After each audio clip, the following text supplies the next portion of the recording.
Hey, good morning. Happy Father's Day. Welcome to Who's Left This Week, the unapologetically progressive Sunday morning political news show for Indiana. Our opening theme is by Hoosier singer-songwriter Leslie Nuss, and my name is Scott Aaron Rogers. I am broadcasting from Bloomington.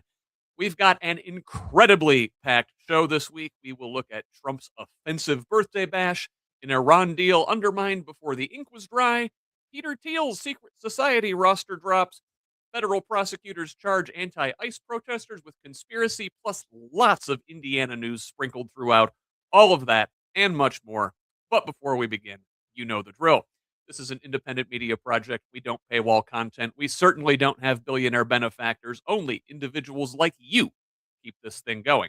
It is a foundational principle of Who's Left and the Progressive Indiana Network that we refuse to hide important information behind paywalls in the middle of a political crisis, even if that's not in our financial best interest. So please, if you find value in this work, and it is a lot of work, go to progressiveindiana.net and subscribe at the paid level. It's only $5 a month or $50 a year to help us build the infrastructure that will pop the right-wing media bubble in this state.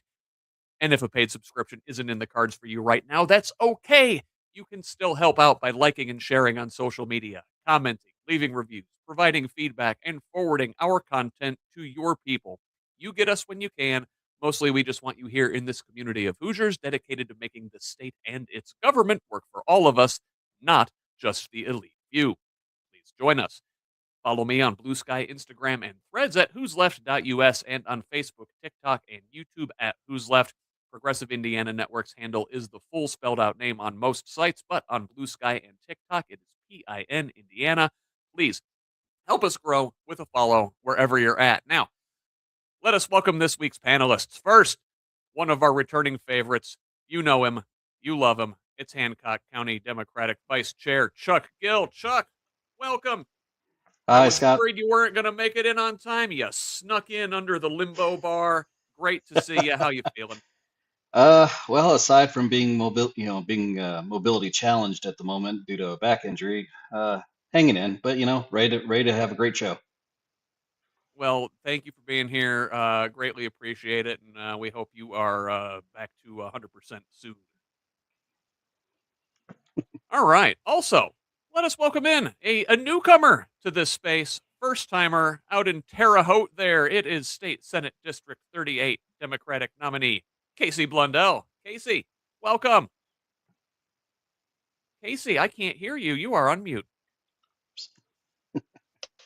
Hey, there she is. Good morning.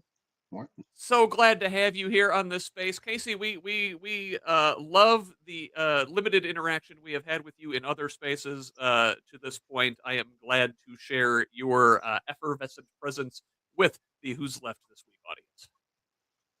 Well, I'm very happy to be here and excited for today. I'm so glad you joined us. And what's this? Good God, it's Sharon White's music. We've got a secret Sharon White bomb. Good morning, Scott. Good morning. Sharon is in Terre Haute with Casey this morning. What brings you to the 812? So I pretty much my entire family lives down here in Terre Haute, and one of my cousins got married last night, and Casey was gracious enough to open her home to me. We have had a blast this weekend. Haven't done too much damage down here in Terre Haute, but was very grateful that she offered to let me stay with her so that way I could come down and see family. Well, you still got a couple hours there to do some damage. If not you, before the tornadoes come through again. We are expecting some more weather this afternoon. Indiana, the new tornado alley. So, so much to get to today. We're going to have to sprint through some of these stories. And let's go ahead and get right into it as we come up on the 5-minute mark. So, right on time. Let us pick up where we left off last Sunday when President Trump threw himself a big white trash birthday bash on the White House lawn, complete with dirt bikes doing bat flips, sweaty men's rolling around on top of each other, and rank racism and transphobia. After winning his match, UFC fighter Josh Hogan insulted Michelle Obama during a post-fight interview with Joe Rogan, repeating the insane conspiracy theory perpetuated for years by Alex Jones and others that the former First Lady is really a man. White supremacists have consistently caricatured black women as physically masculine throughout American history. So this is not new. Michelle and Barack Obama, as his people, stayed above the fray, not answering directly, but responding with grace, eloquence, dignity, and a couple veiled jabs at the current guy in twin speeches as the Obama Presidential Center opened in Chicago Thursday, with the kind of A-list attendees that Trump only wishes he could draw. Let us start with Casey. Casey, thoughts? Where does one even begin? So I'm going to say, I'm sorry. I did watch the fights. More for just to see what kind of awfulness was happening. Everybody loves a train wreck. It was a train wreck, right? You want to look away, but you can't. I was offended for our military.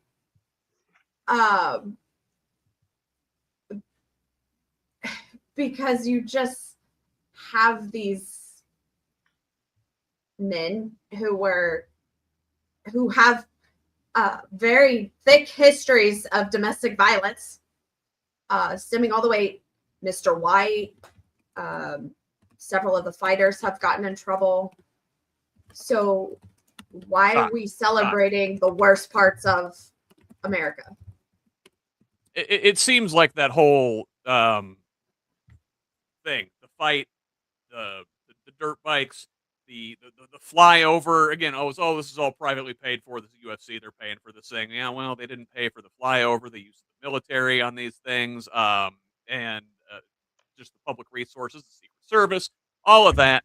But Chuck, like, listen, we've heard these disgusting this conspiracy theory for years, and this has always been a way to dehumanize black women in this country in particular, and it is disgusting, and especially someone as brilliant and beautiful as Michelle Obama does not need to put up with this crap from, a guy who's, probably had his head smashed in a few times. No, that's completely fair. And when I so I guess full disclosure, I was a martial artist in a good chunk of my life, and I used to watch UFC way back when in the dark ages. But what it has become and the environment it fosters now has totally gone in a wrong direction. And the other thing that occurred to me is this comment about Mrs. Obama.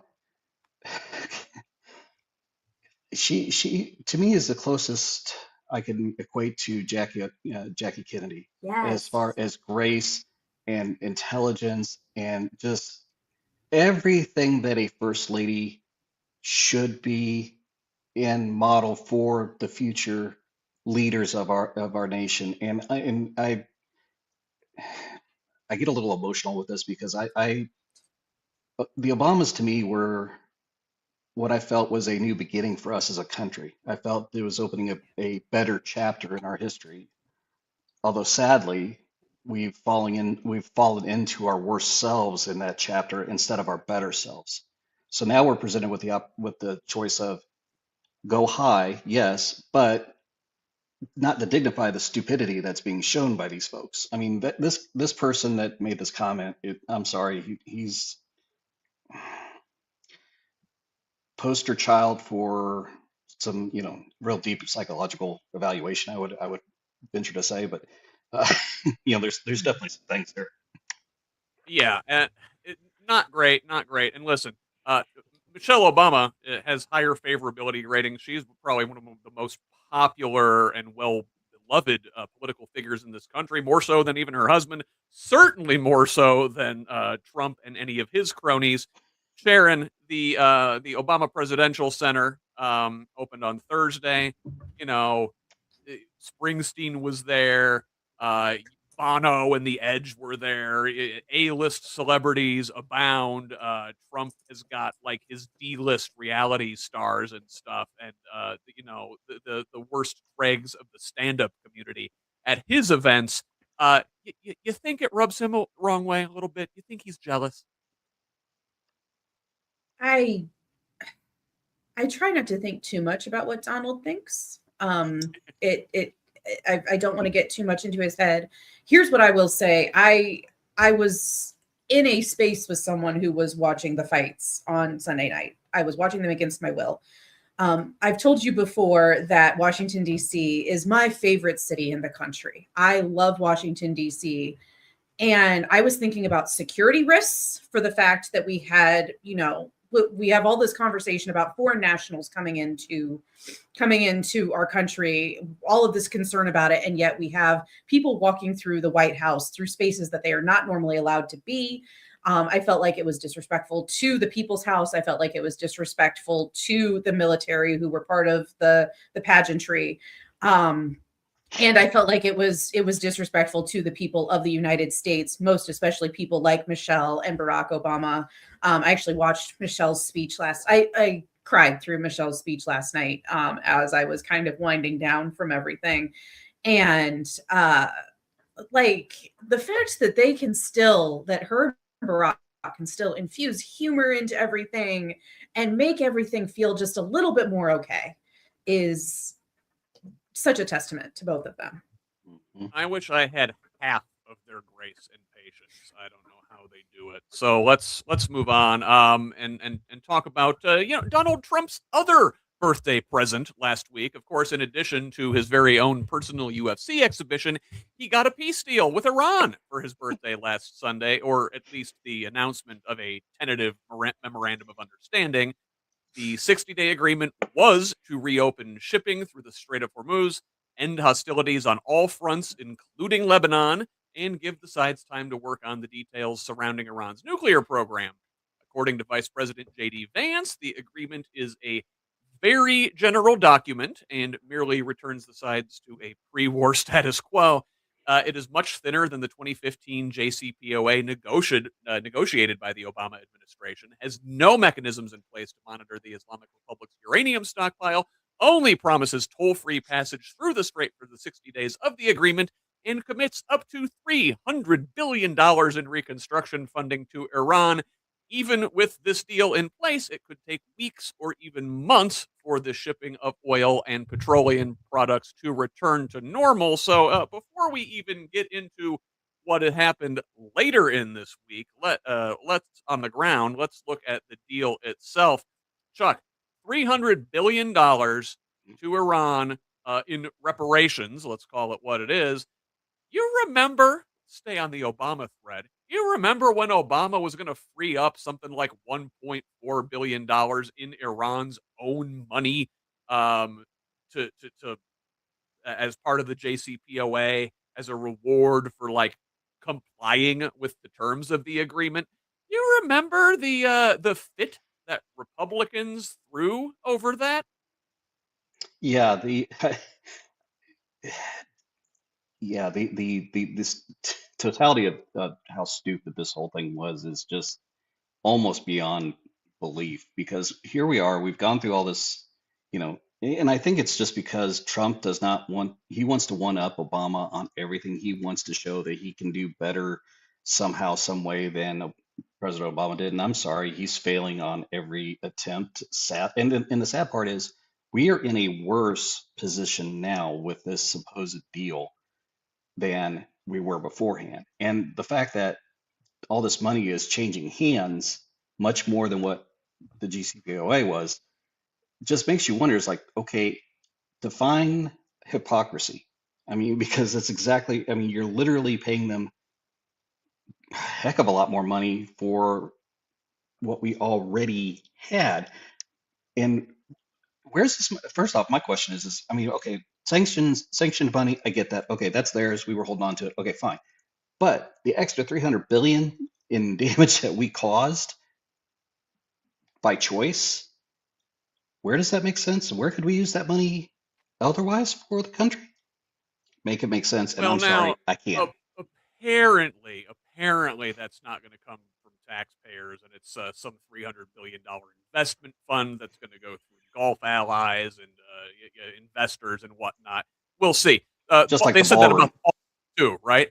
But you said no, he wants to one up Obama. Casey, he could have.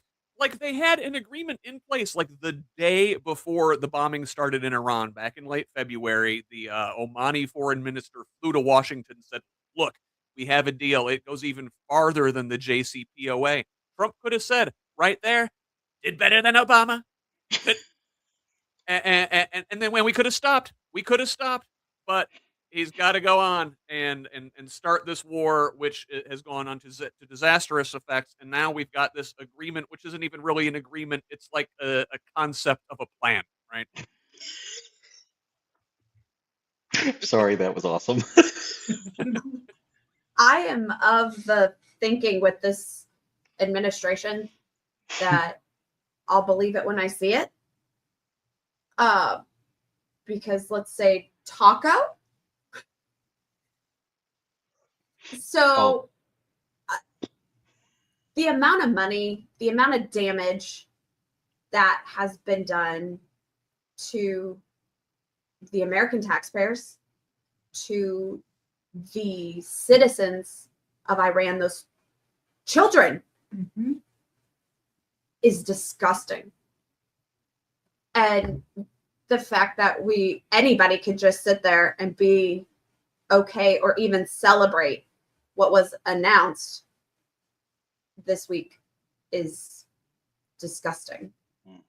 Well, and like, okay, it sounded good, right? At least the shooting's stopping. At least we're going to get stuff moving in the Strait of Hormuz again. We're going to free up the global economy.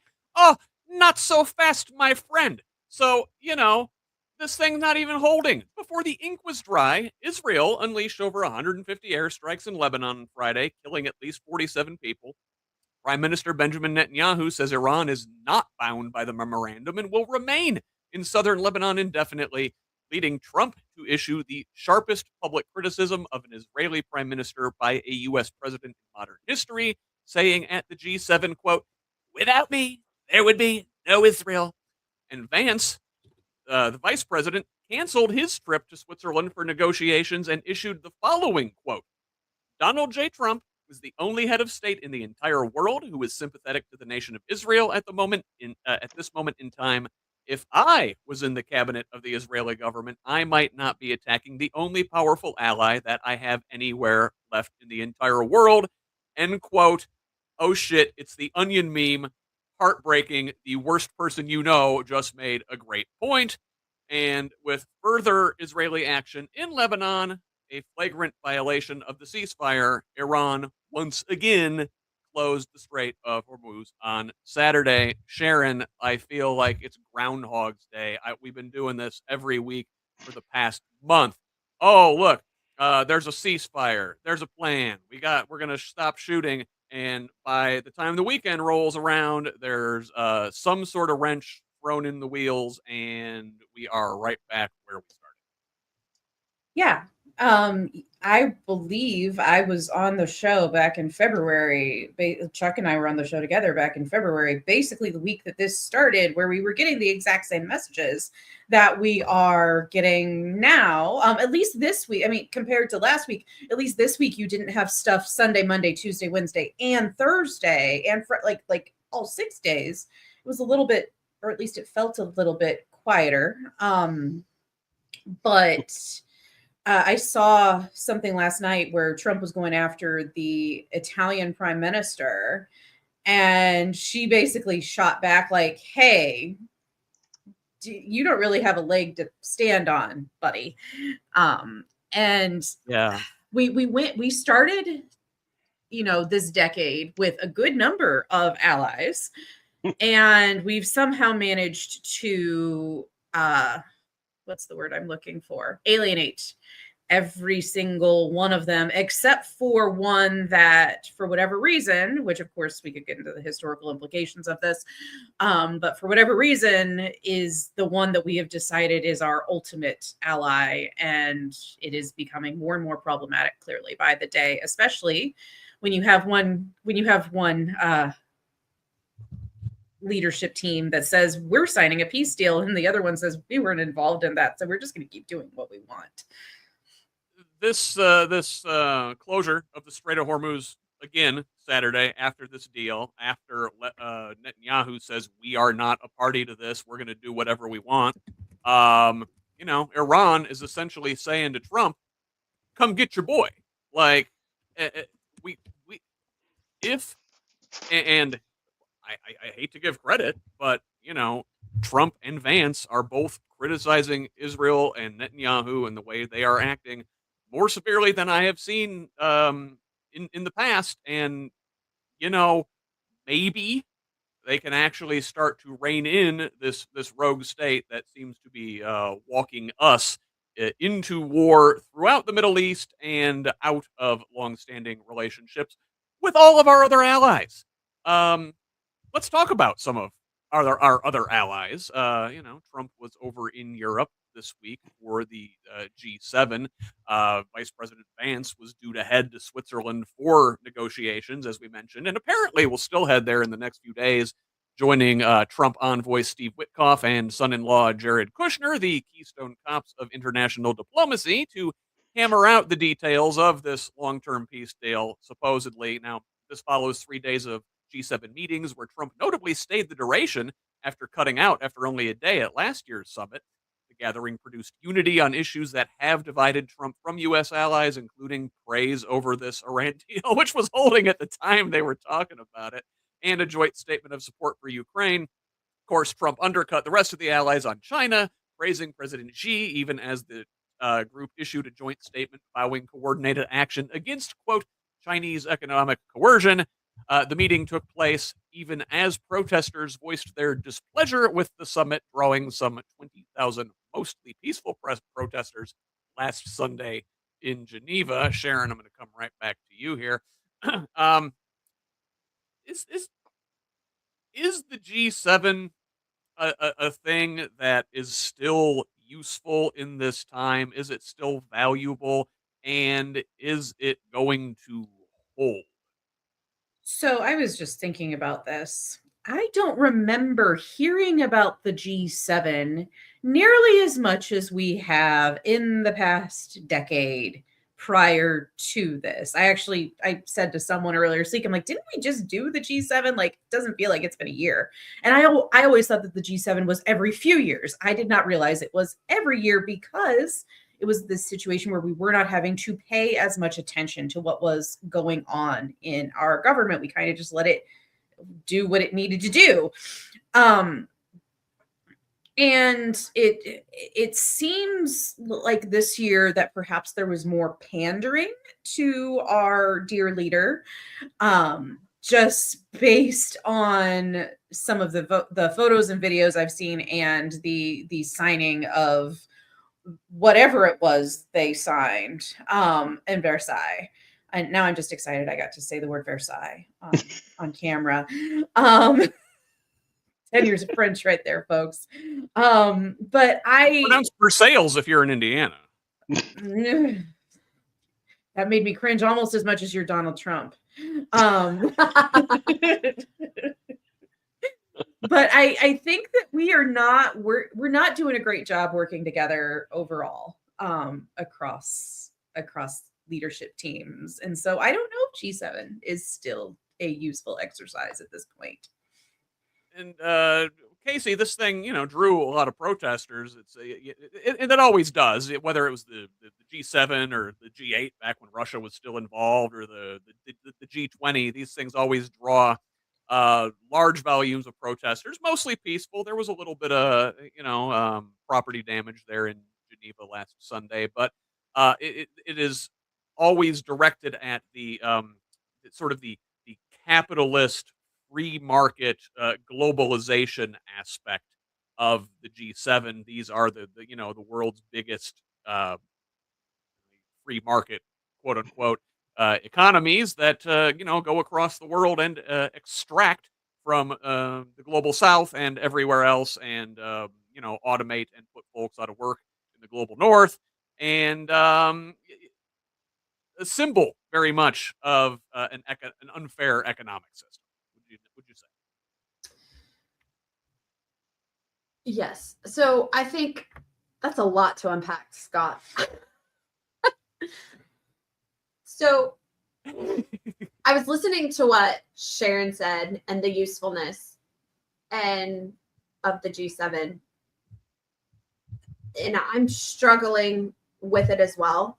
And I absolutely understand the protesting, and all of it just makes sense, right? So you have a group of people who are the richest nations in the world. And I'm thinking of the flags that I'm looking at right now. And half of them have quality of life issues. So how can we even begin to celebrate when the population of these countries are struggling to survive? The United States included. And so and the host country as well has its own difficulties. And I mentioned that the U.S. and our allies go across the world to the global south. We bomb these countries and then make them unlivable. And what happens to the human beings that live there? They go try to make themselves a life somewhere. And we think often of these Northern European countries like Switzerland as progressive, but it is important to note there is a nativist strain gripping their countries as well as ours. Swiss voters last week only narrowly rejected a far-right proposal to cap the country's population, which would have triggered tough restrictions on immigration and forced the mountainous landlocked country to withdraw from the EU's free movement agreement. The major political parties there and business groups opposed the referendum, which ultimately lost by a 55 to 45% margin, which was much closer than expected. Chuck, you see this stuff in Sweden too, right? Their far-right party has come to power in recent years. Sweden, Switzerland. What's going on? I'm trying to figure out how I can phrase this without stepping on myself here. So the problem that we're seeing is because of the disharmony and everything that we've allowed to occur here is providing something of a permission structure for these other entities in other countries to kind of take a cue and say, hey, it worked there. Let's see what we can do. And sadly, they're mimicking a lot of the idiocracy that we're seeing here in our own country. Casey was talking about leadership in these other areas, and in some countries, I agree there is leadership. Other, I think it is tag along and see what happens type of mindset. To see Switzerland go through this kind of idea, I mean, that is disturbing on the face of it, just because they've typically universally been quote unquote neutral, kind of been safe space, just so to say. But again, I think it is this, for lack of a permission set that has been provided to say, to be as ugly as possible, to put down all these things that we've been striving for the last 100 years, or roughly about 100 years since World War II. All the progress we've tried to make, and it's disheartening because it seems like everything is rolling backwards, and it's not a free market system anymore. It is a captured market system, and it's cannibalistic capitalism essentially. So it's and when you have that system, all the other nonsense kind of follows in behind it. So it's just, I mean, it's a lot of different things happening simultaneously. We'll talk scary. about some of the folks who are perpetuating that unfair economic system here later in the show. And we can't also forget that there is a sort of a foreign intrigue element to the unrest being fostered in the United States and Europe, like Russia, China, Iran use social media, sock puppet accounts, and other things to stoke that internal outrage and weaken the countries from the inside. And that's a whole other thing we can talk about. But let's talk about Indiana here for a second. And as the oil shock resulting from the Iran war sent gas prices through the roof, Indiana Governor Mike Braun responded by temporarily removing the state's gas tax, right? Saved Hoosiers some 62 cents per gallon at the pump, which most people who are filling up their tank appreciate. But this costs the state roughly $140 million a month, and local governments around $170 million total by the end of this month. Counties are already cutting projects. Fulton County cutting 15 miles of paving and halving its chip and seal projects. Miami County postponed replacing their aging vehicle fleet. Community Crossings matching grant program funding a dozen fewer projects per month. Braun says the state will backfill local lost revenue, but there is no specific plan at the time. Casey, again, I'm sure anybody filling up their tank appreciates the savings, but our roads are already not in great shape. So, are you seeing issues already there? It's construction season. Are there less cones than usual? Indiana has the 4th best roads in the nation. I know you saw that announcement, so I'm shocked. Yeah. I wonder who's putting together those theories. Who did they interview? The Governor Braun, who used a helicopter. Roads are great when you great fly. For him, right? Smooth sailing. Right. Oh my gosh. So, those of us on the campaign trail, like my district covers 3 counties. My gas bill sucks. But I can't see Governor Braun backfilling. But also, we can still fund all this and more because we have a multi-billion with a B surplus. So there's no need to cut these projects. Sorry. We're not really losing revenue because we already have it. I mean, well, and we talk about this here all the time. Sharing a surplus, to Casey's point, is a sign that you're not funding public services properly. And listen, if we had legalized cannabis, we'd probably have a lot more cushion than what Casey's already talking about. A surplus. So my thoughts on government is, well, according to, our major document, it's for the people, by the people. Government should never be run as a private business, which means it should not be for profit. Mm-hmm. You should almost never have a surplus, and definitely never have a surplus that large. Yeah, I was on, this isn't coming out for a while, but I was on fellow Progressive Indiana Network podcaster Brianna Newhart's podcast my first night here in Terre Haute. And I was like, I believe a balanced budget is the responsible way to do this. I personally have driven to Bloomington, Indianapolis, and Terre Haute in the past month for various things from the northern part of the state. I have experienced all of the major roadways except for I-65 going up north. And our roads are not in good shape. Our highways are not in good shape. Our city streets are not in good shape. And I personally have seen every single one of them. And the fact that we have this massive surplus that keeps getting touted and no plan for how we're going to use that surplus to help the people of Indiana is just, it is irresponsible. I believe that's the word that Casey just used. It is utterly irresponsible. Yeah.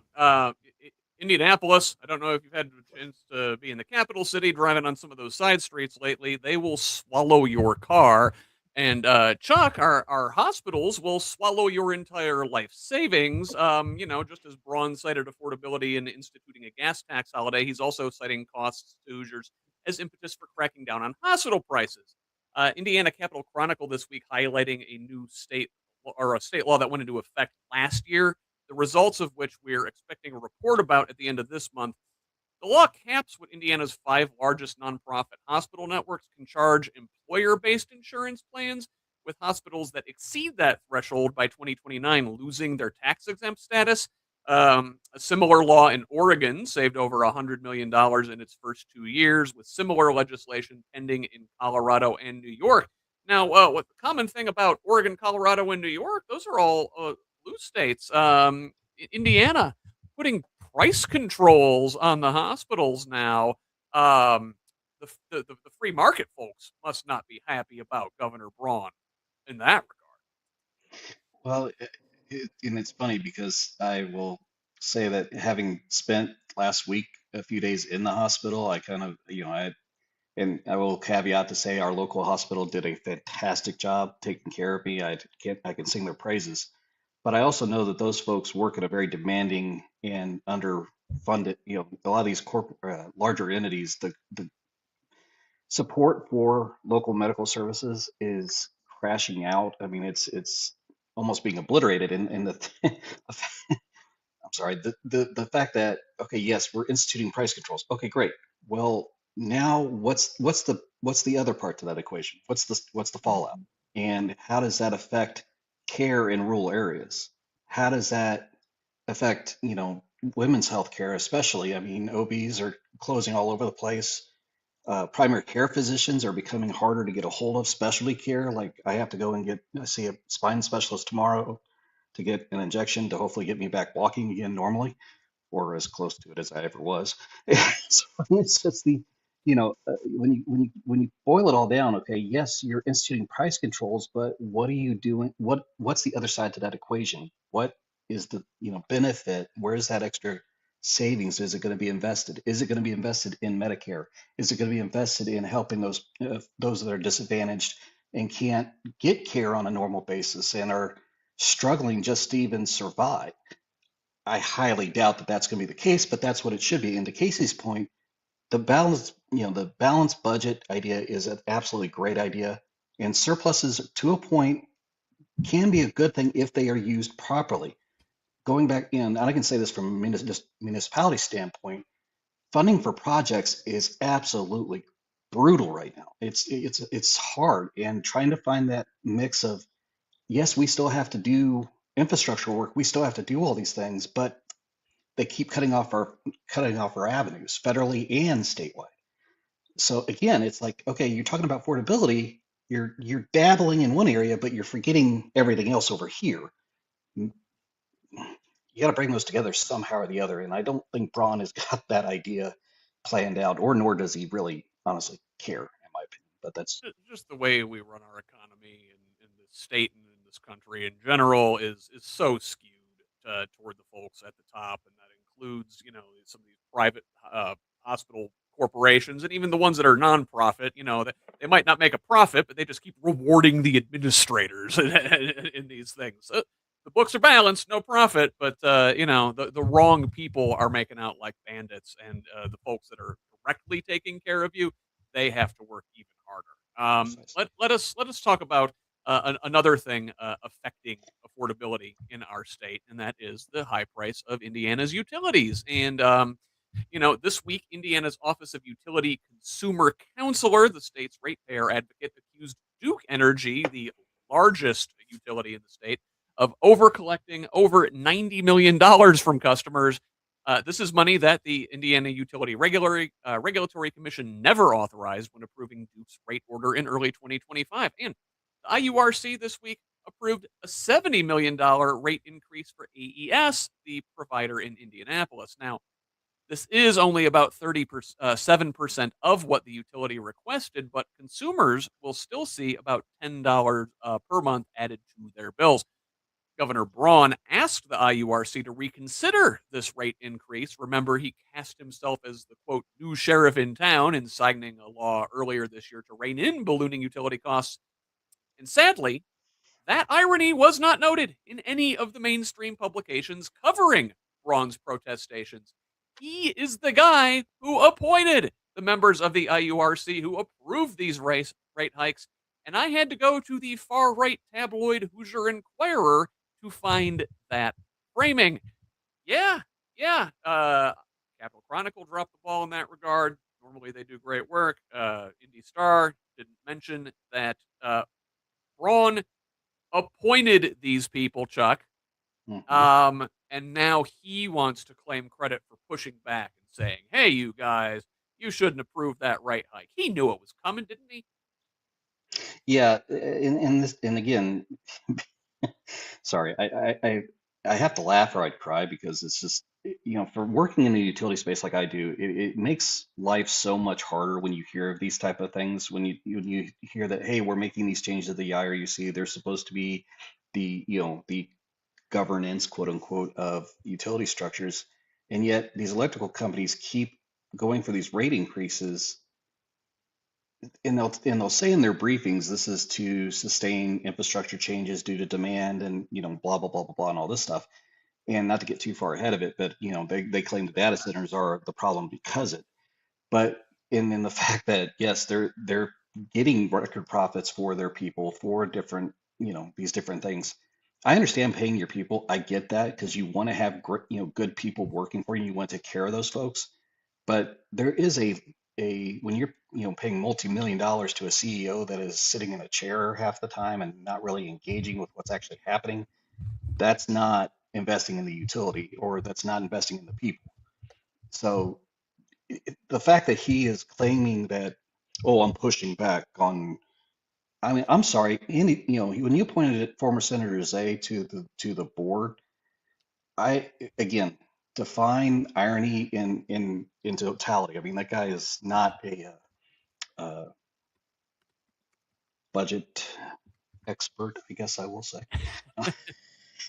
Sorry, No, he was a political ally who got a cushy appointment as a reward for his loyal service to the party and the governor. And Casey, again, one of these things. You can see the state. We talk about this all the time. The utility companies are some of the biggest political spenders on candidates, particularly Republicans, but also Democrats. Don't get me wrong. In the state, and they are rewarded handsomely for it when it comes time to set rates. Got Duke Energy throwing any money your way? No. Actually, Duke Energy and I went round and round several years ago. I won. They destroyed my backyard and a fence and my garden, and because they took the easy way out and not the right way. Instead of using their easement, they drove a truck straight through my backyard. So but that's for another day. But I want to touch on, did anyone happen to read Governor Braun's Facebook statuses about this issue? Because it made me giggle. He said, and I quote, "My top priority is affordability, which is why I am deeply disappointed by the IURC's approval of another AES rate increase. Hoosiers have spent years tightening their belts and making tough financial decisions. It's time for utility companies to do the same." I know he didn't type that because I think he would have been struck by lightning. He's very concerned. He's almost as concerned as Susan Collins, right? And Sharon, I'm going to come to you here next, but let's frame this in its proper place. And one of the things driving the utility prices, as Chuck said, is the proliferation of these high energy consumption AI data centers now being built across the state.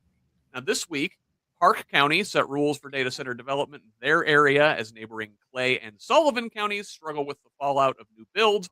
Boone County adopted a one-year data center moratorium, becoming the 12th county to pass such an ordinance. Of course, This doesn't touch the Leap District and the massive Meta campus being built there, as that parcel of land was annexed to the city of Lebanon and doesn't fall in the county's jurisdiction. Now, AI is not just a concern here in Indiana, where much of the infrastructure is being built. At that G7 meeting we discussed earlier, several tech CEOs joined the elected leaders for a working lunch regarding AI safety on the summit's final day. While in Washington, Vermont Senator Bernie Sanders proposed giving the public a direct stake in these AI firms. He unveiled legislation to create a $7 trillion sovereign wealth fund financed by a one-time tax on the stock of the largest AI companies, making the American public a major shareholder. Sanders saying, quote, "The benefits cannot simply go to a handful of wealthy corporations. They will be shared by the American people." Sharon, is that a good idea? To recover first. Unless I get to break out the Trump every week, I don't get to break out the Bernie Sanders, and when I get a chance, I'm going to do it. To be fair, Bernie Sanders was better than Trump. Oh, for sure. Yeah, the Bernie impression did not want to make me gag. Okay, I'll throw that there. It didn't send a visceral body reaction. Well, clearly it did, because here I am. Oh man. Data centers are not good. There we go. I actually think, to the point, we've talked about utilities. Chuck, you're not. I'm sorry, he's killing me. Love it. Sorry, Brianna requested the Trump. I saw the comment. Ask and you shall I receive. knew it was coming. Listen, I'm a people pleaser. Okay. Oh my god. Did I miss the Trump dance? Because I'm over here losing. You did. You were laughing. That's probably not the worst thing. Oh man. By the way, Brianna, I was singing your praises just a little bit ago. But a point was made in our private chat, or it might have been in one of the chats. Utilities, hospitals, data centers, all of these things should be partially owned by the public. We need to get back to where we were in the early 1900s with antitrust laws and with breaking up monopolies and making sure that the American people are taken care of. I am really intrigued and kind of proud to see that there are counties that are pushing back and are saying, not in our neighborhood, not right now. And I think that the more we see that type of pushback, quite frankly, it makes it a little bit, quote unquote, I don't want to use this word, but it's the one I have, easier if I make it into the State House, if Casey makes it into the State House, for us to call for something like a full moratorium until the point where we are able to figure out the environmental impacts of data centers, the utility impacts, the water impacts, all of those different things from data centers. It makes it a lot easier if counties have already started that process for us to make that type of call in the State House. I recovered, and I feel like I should be given credit for that. Oh, mad credit. And I just want to add one thing on this, Sharon. You hit right on the ballpark. Like in Hancock County, we actually have a committee that is recommending limitations for these type of projects. But one thing I had expressly spoken with Ethan Lawson about, our current representative for District 53, I told him that if data centers want to come in, one, they need to pay for all the infrastructure that they are putting in to a community, period, end of story. Two, they should be a net zero impact on the system, meaning they should do green self-generation aspect to that. I mean, there is enough room in some of these places. You could put solar panels through the whole property and offset a bunch. The diesel generators do not need to be there. Those are a poor idea to the idea. It's just a cheap, easy solution. Yep. And then the water structure, again, some of these places that these data centers are going in need increased wastewater treatment facilities, getting off septic systems and improving quality of life for citizens. They need to, I would mandate on a state level that if you come with a data center, then you're bringing wastewater treatment with you, and you have to use that water that is treated from the wastewater system to use for your process cooling systems. That way it again, trying to get too close to net zero impact on the environment and community. Anyway, I I could go on love a it. whole nother soapbox for that, but No, I love that. I love that language there, absolutely, Chuck. there, Chuck. That's good. We're gonna write that one down too. Let's talk about the water a little bit. Now, oh God. as you know, right, one of the concerns about the AI boom is the massive amounts of water that these data centers consume. And Indiana's Republican leadership hasn't given much thought to those consequences in pushing the sort of move fast and break things tech mentality across our states. But Attorney General Todd Rokita is very concerned about our water supply in one regard. He joined 13 other state attorneys general this week in petitioning the EPA to classify Mifepristone as a water contaminant, claiming, without evidence, that at-home medication abortions pose a risk to the drinking water. Medical experts note there is no data suggesting trace amounts of mifepristone are even found in the water supply, let alone that they could affect pregnancies if it were. Casey, this is plainly not about the water, is it? Absolutely not. I mean, unless he's talking about the take, whenever somebody says, if you have a workplace or several people around you who are all pregnant at the same time and you make the joke, it must be in the water. How many women do he think or does he think are taking these pills for them to have this level of impact on our water supply? I'm also going to go with he probably hasn't read his own water testing report, because the chlorine and the fluoride and the other chemicals in main city water is way more dangerous in several of the amounts that some cities test at than what he's suing for. He's been watching Alex Jones, right? They're giving the frogs abortions. Right. And should we all just throw out the reminder how much money Alex Jones is court ordered to pay families for the things he said? Yeah, this is plainly Rokita using lawfare along with these other right-wing attorneys general to look for any way possible to ban mifepristone at the federal level. I want to say something like 2/3 of all abortions at this point are now done medically at home under the supervision of telemedicine, right? Sharon, last thoughts on that before we turn back to the national headlines here. So I have a lot of different concerns about this, but again, to my point, how many women does he think are actually regularly taking this pill? And if they go after this pill, what other medications are they going to decide are contaminating the water source? Because we've already heard conversation at the White House level about antidepressants, about about ADHD medications, about, all kinds of different medications that a lot of us take. And this just seems like setting things up for a precedent that can then become a very slippery slope for other medications that people need across this country.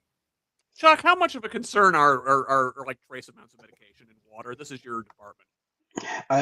So medications that are meant to be metabolized by the body are not the concern point that I would have with the wastewater streams. Where I have the concern is the pharmaceuticals that people flush down the drain, or illicit drugs, or the 100, sorry, brain fart, other chemicals that are used in the household that should not go down a wastewater system. I mean, wastewater systems are not designed to remove pharmaceuticals from water streams. But this argument that he's making about this medication being a threat is blatantly stupid, because he doesn't understand how biology even works. I mean, anyway, I could get into the whole biochemistry thing, but I'll just limit it to say that This is not a threat. Period. End of story.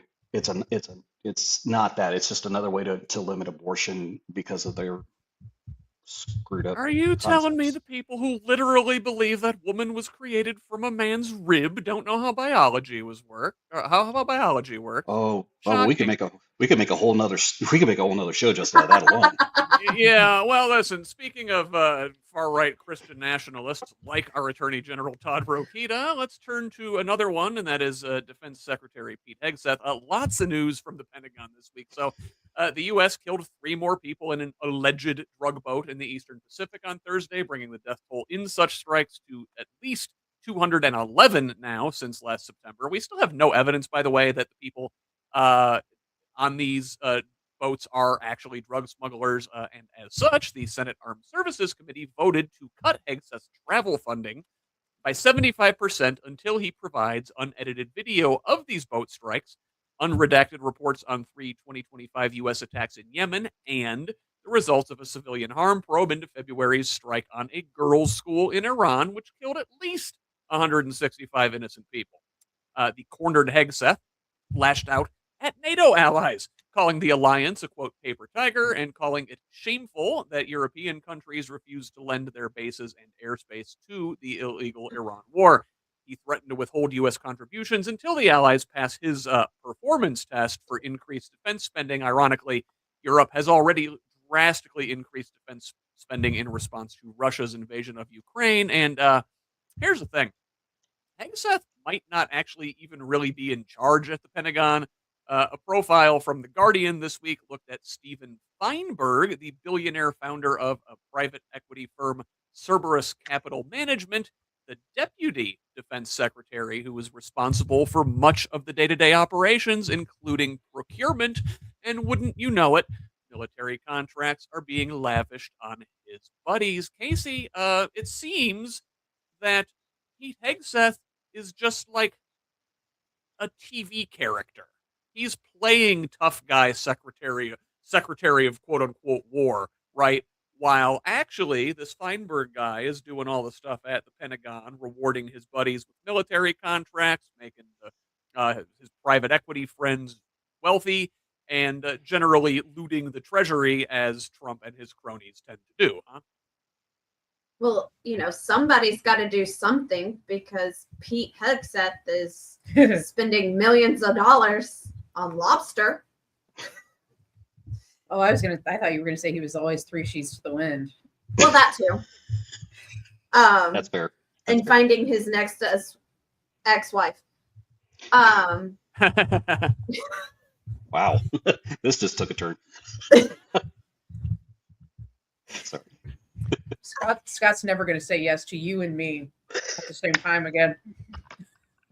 Listen, I am having a great time. This is the best Father's Day present a boy could ask for, really.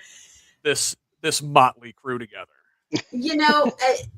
It's been very clear with this entire administration, I like stuttering, that they all operate on, I'll scratch your back, you don't exploit what I'm really doing.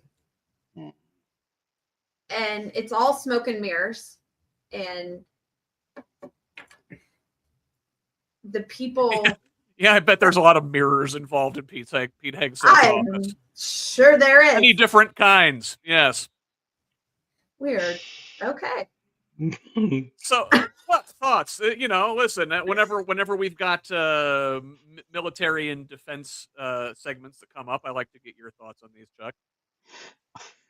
Sorry, I'm having to recover from the whole mirrors thing. That was.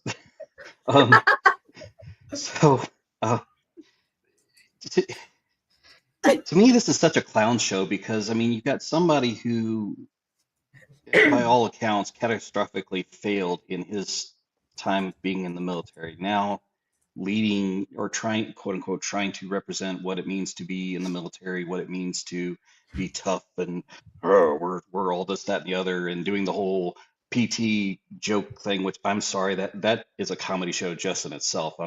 That comics are going to have material for decades after this guy.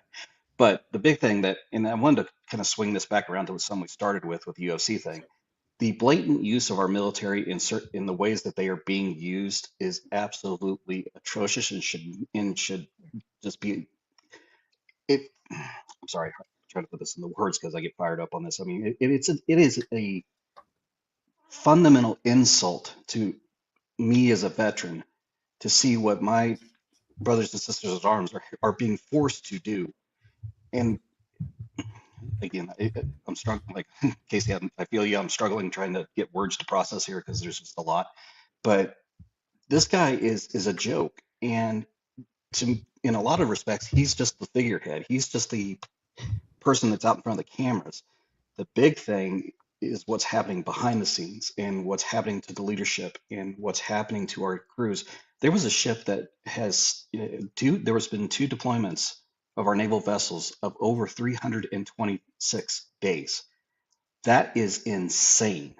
Okay, I will tell you from experience, being on a ship, being deployed for 6 months was rough enough, but almost a full year deployed out to sea in service of this insanity. I can't imagine what these folks are going to deal with later on. I mean, I know what I deal with on a constant basis, but I just feel so bad for those sailors and the Marines and everybody else that's been forced down this road. 100%. So we're at about the halfway point here, so I want to take this time to make sure I get in these words from our friends down at Crossroads Commons in Salem. We will be back in 45 seconds.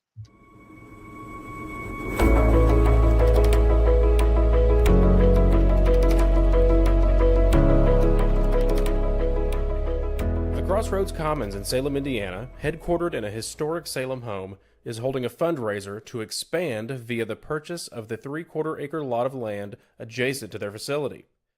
Please consider donating or spread the word so that they can further expand their services to the community. Scan the QR code on your screen for a direct link to the donation page and help us buy the grass.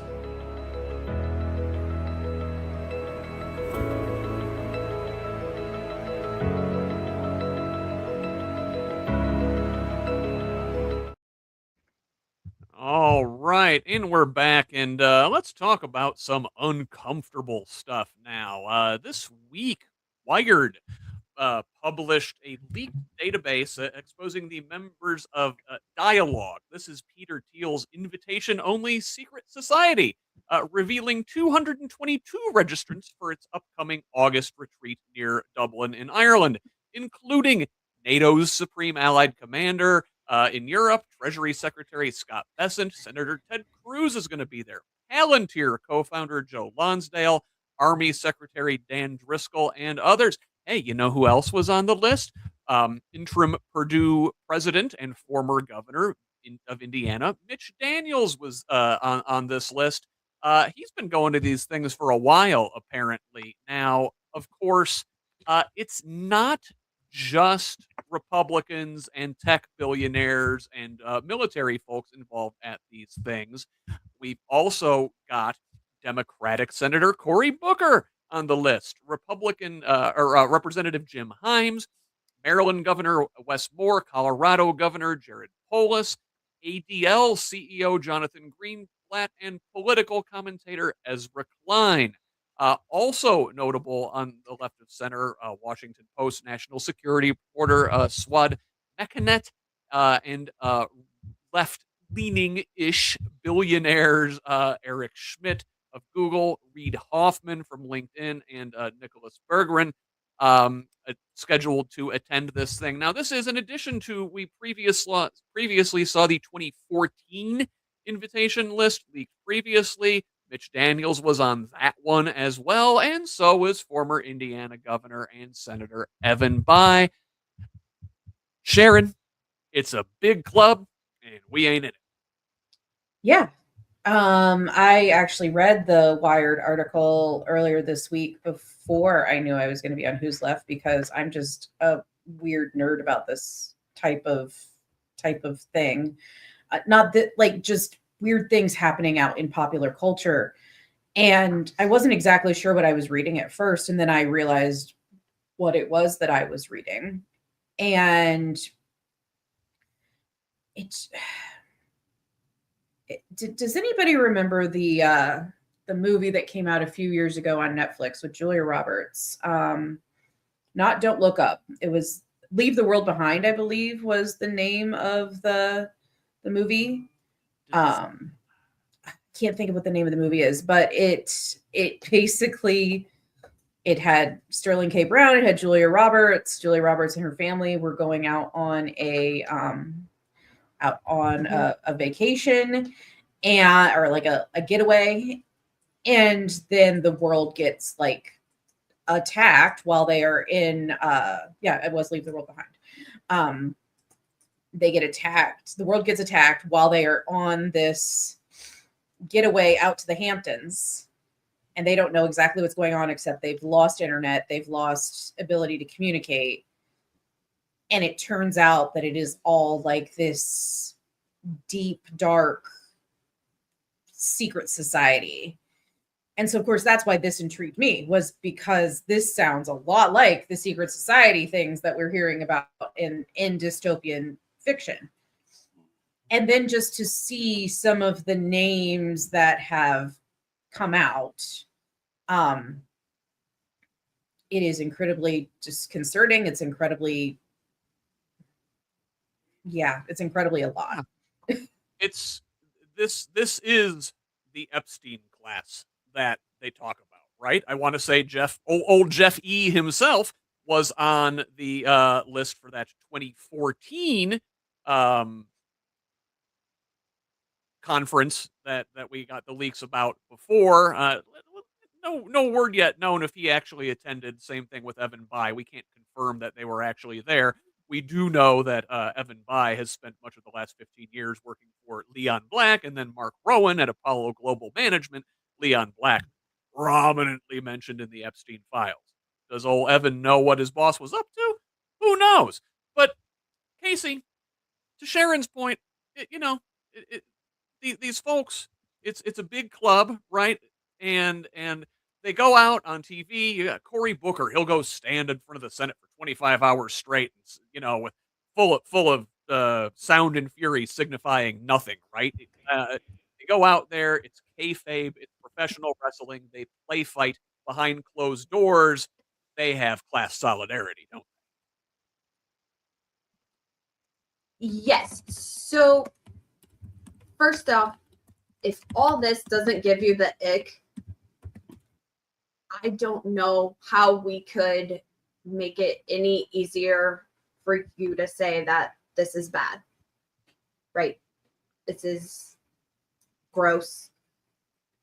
I will say, having previously worked in the Indiana Senate, that a lot of senators will fight tooth and nail on the floor in committees and then turn around and go have a drink with each other, right? That is just politics, I guess, for lack of better phrase. Now all of this takes it 100 steps further, right?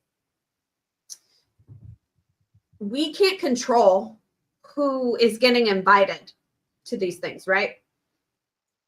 I don't know the process, but if you attend, no, you got a red letter, the scarlet letter there, for sure. Yeah, bringing you back mentioned in the high ick. school literature. Well Right. done. Well done. The ick. Chuck, some of these various sessions at this thing include navigating World War III, scary considering some of the folks, the tech AI and military folks involved in this thing, battlefield technologies, but also build a cult and how is your sex life? Apparently, they had a Dialog operates a matchmaking app for its members, with registrants ask if they're looking for love. Ick. Yeah, it kind of reminds me of what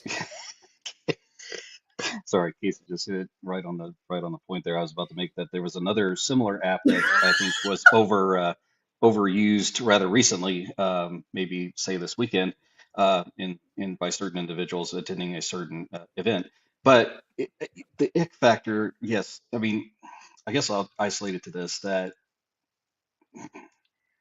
when you take it in totality, where you're talking about surviving World War III, creation of a cult, or how do you navigate cult, you know, mentalities and structures and those type of things, that leads you down a very specific mindset of totalitarianism, where it is our way. This is how we're going to make life happen, and these folks are the ones guiding all this development of AI structures and all these other things. Uh, I think Casey kind of says, you know, the ick is there, but I would amplify that to the type of mentality there, because I mean, I don't know if there's a strong enough adjective to apply there. I can't bring Yeah, the so high school reference in. let's tie a couple of these things directly here to Indiana electoral politics. great. You joked about a certain matchmaking app perhaps getting a workout this weekend in Fort Wayne. I think you're referring to Grindr, which is the gay hookup app, which seems to crash wherever Republicans congregate in large numbers. Hey, Went shade. down during the RNC a couple of years ago, when the big Charlie Kirk event was held in Arizona a while back.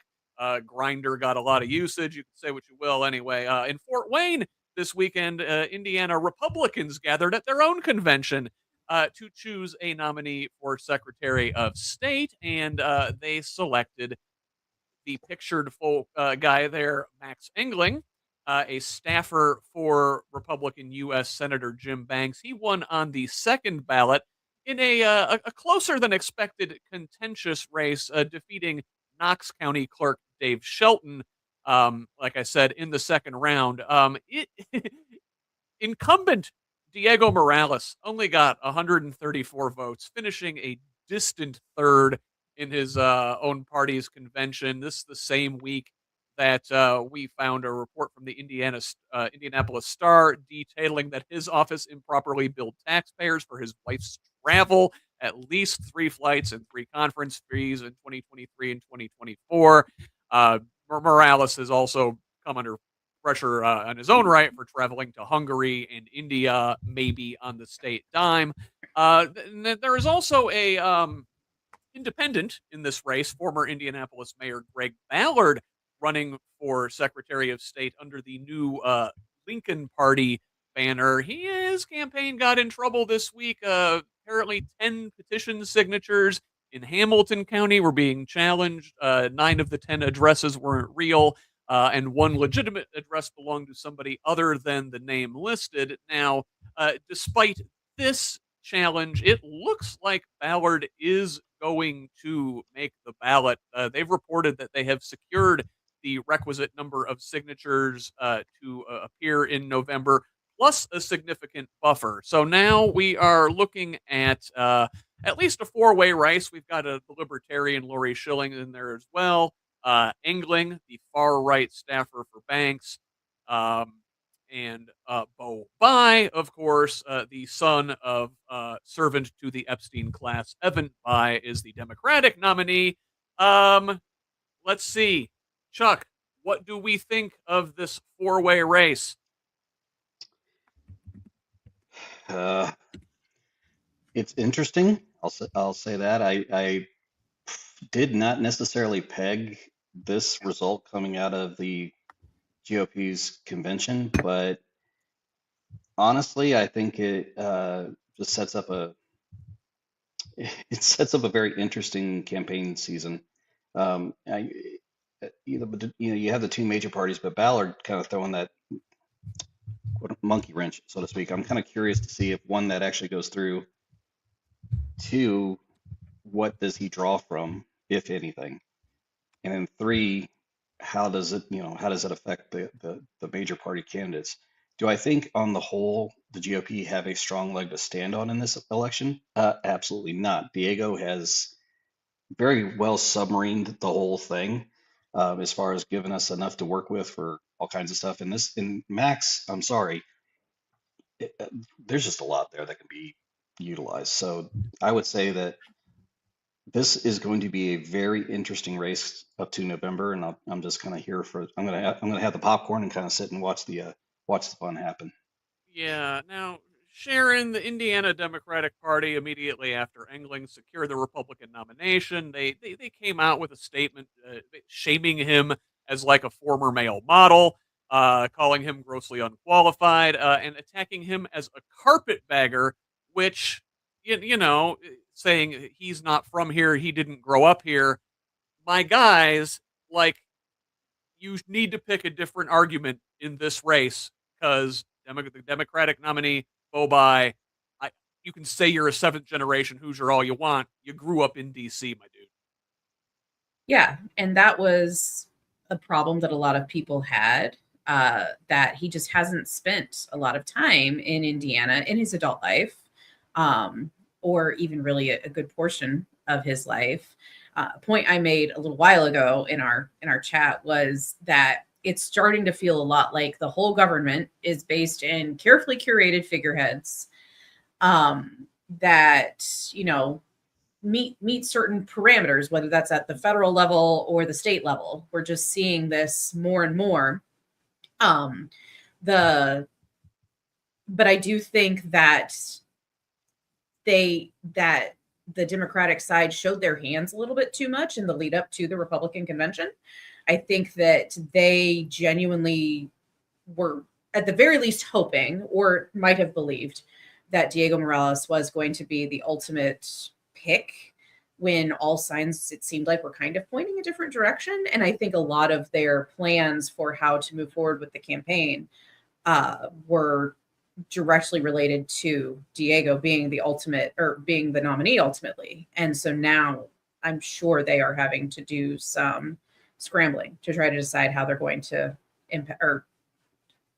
engage in messaging. And again, we're all Democrats here. A couple of you are running for office as Democrats. Chuck is an elected Democratic official in his county. I am a frustrated Democrat registered still. But to your point, Bai's entire campaign strategy has been Diego Morales is corrupt. We got to get him out.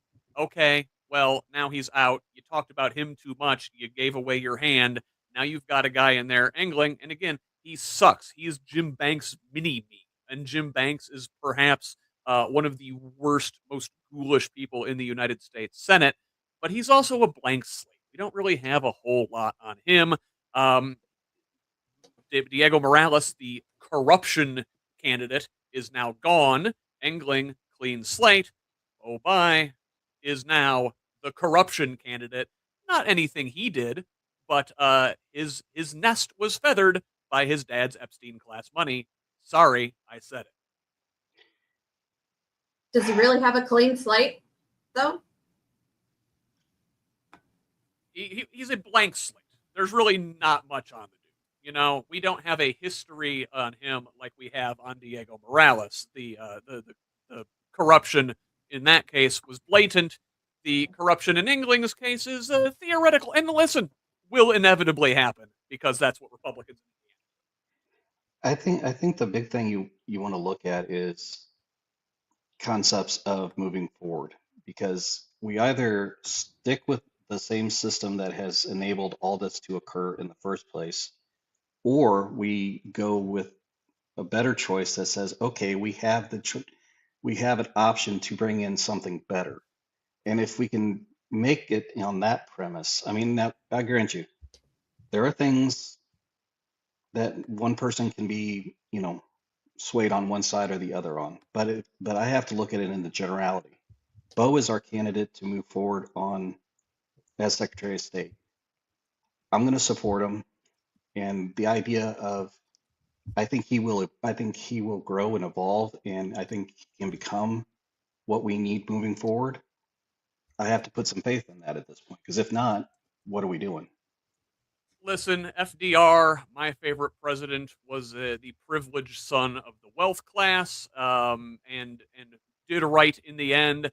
I think with that leg up, you gotta work twice as hard to earn people's trust, and that's just kind of where I'll leave that and keep it nice. So let us move on and talk about, from Indiana elections to other elections, and there were several this past week in Georgia. The November ballot is set with Representative Mike Collins moving on in the Senate race to take on John Ossoff. Now, in their governor's race, billionaire Rick Jackson won a runoff on Tuesday, defeating Lieutenant Governor Burt Jones, despite both Trump and Governor Brian Kemp backing Jones.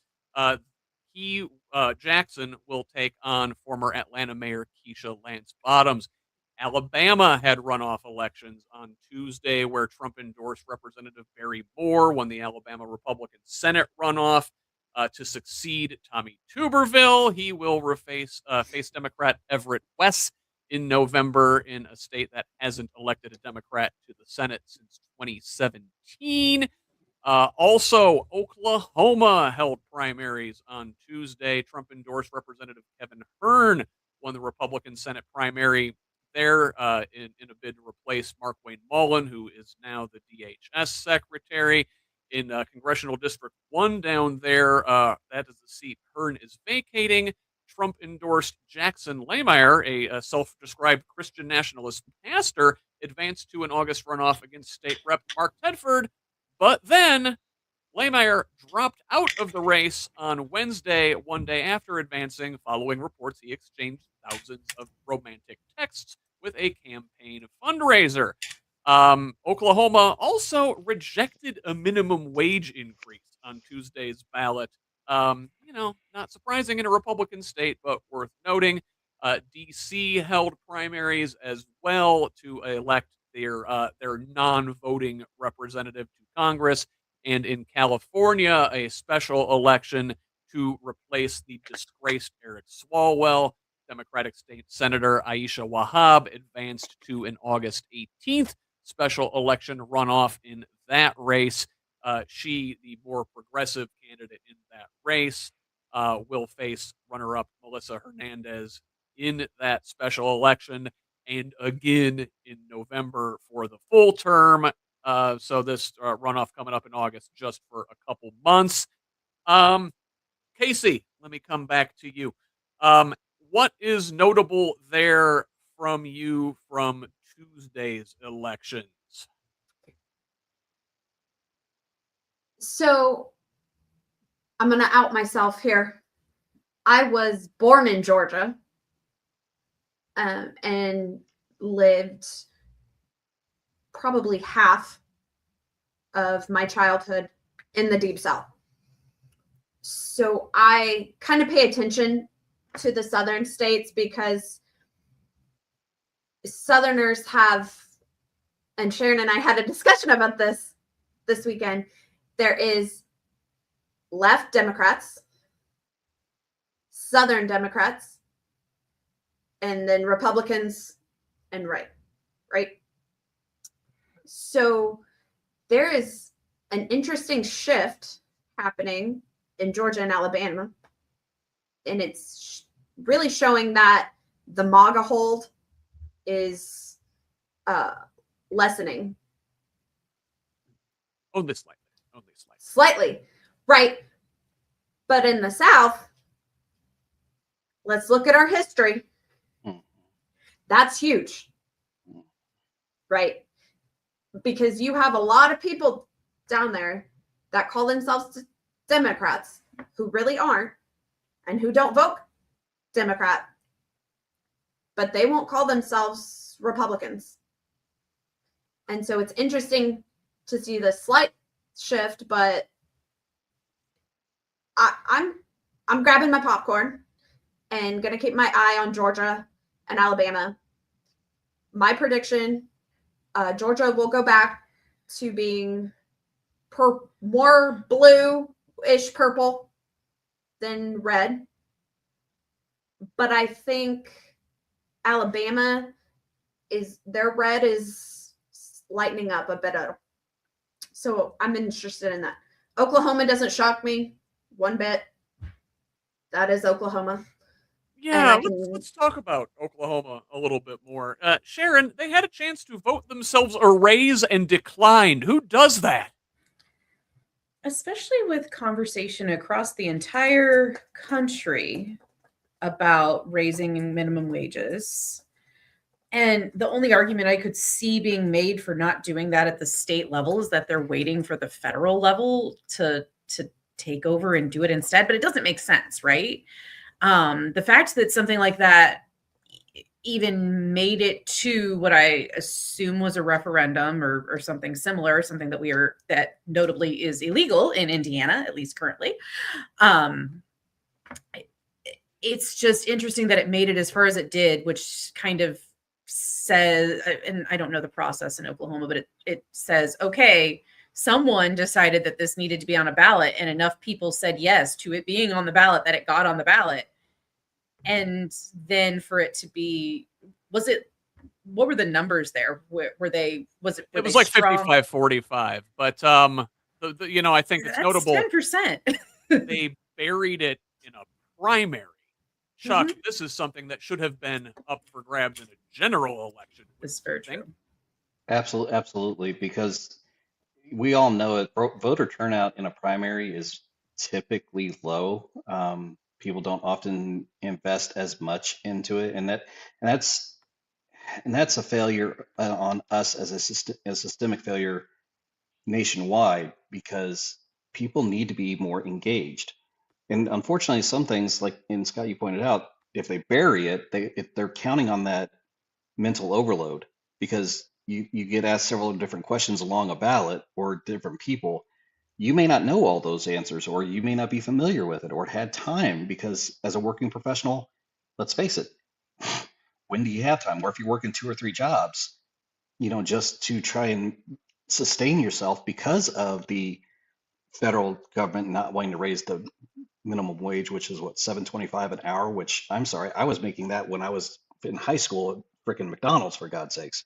So, I mean, again, waiting on the feds to do something, I think is one problem. The putting it in a primary is definitely a problem, and then not having the ability to inform our electorates what is going on is another part of it. So it's not just one single thing. I think it's a confluence of a lot of different elements all together. And I think if we push like we are with independent media, this program and others, we're starting to make impacts in those roads. We're starting to get people more involved in the system, especially at a local level. So hopefully, maybe we can turn some tides. Not going to be everywhere, but hey, we'll take a win where we can get it. Yeah, 100%. So, we mentioned California. They had that special election on Tuesday, and their governor has come under the watchful eye of the Trump administration. We found out this week that Gavin Newsom and his wife, Jennifer Siebel Newsom, are under investigation by the Department of Justice, with the FBI and IRS agents contacting more than a dozen family, friends, and former employees. This is most likely retaliation for his criticism of President Trump, and obviously they're looking to, Newsom is an early favorite as one of the potential nominees for the Democratic candidacy in 2028. The FBI also raiding the Cleveland offices of the Ohio Organizing Collaborative. This is a voting rights and criminal justice reform group. They've been around since 2007. FBI raided their offices, seized documents, seized computers, questioned the staff for hours, and visited some of the employees at their homes. Keep in mind, Ohio has hotly contested elections coming up this year, with Democrats with a chance to win at the state level for the first time in a while. Democrat Amy Acton is challenging the unpopular Republican Vivek Ramaswamy for the governorship there, and former Senator Sherrod Brown looking to get back into the U.S. Senate against Republican John Ousted. Also, perhaps the most scary use of government weaponization, still theoretical, but something that the Trump administration has definitely talked about. New York Times had this one. Secret memos obtained by the Times reveal that the Trump White House actively debated suspending habeas corpus That is, of course, the constitutional right to challenge one's detention before a judge. They were going to use this to accelerate deportations, with Stephen Miller, of course, as the chief instigator there. Trump was personally interested, and it turns out only White House Staff Secretary Will Scharf, himself a longtime hardcore Trump loyalist, saying, hey, whoa, we should really consider pulling this thing back, and Chief of Staff Susie Wiles agreeing with him. Chuck, habeas corpus is one of the foundational principles, not just of the U.S. Constitution, but even going back to the Magna Carta. This is, a fundamental cornerstone of democratic governance. Yeah, and I have to try and limit how much I'm going to go on this because I have a whole thing lined out in my head. But the big thing I'd say is this: is that if it is something that can be suspended, then it wasn't a right; it's a privilege, and that's what they're trying to treat it as. We, as the American people, have rights that were enshrined in the founding of our nation.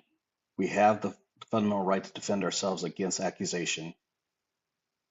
To even consider suspending something, the bedrock of what our Constitution or what our nation is built on, throws the whole thing basically in the dumpster.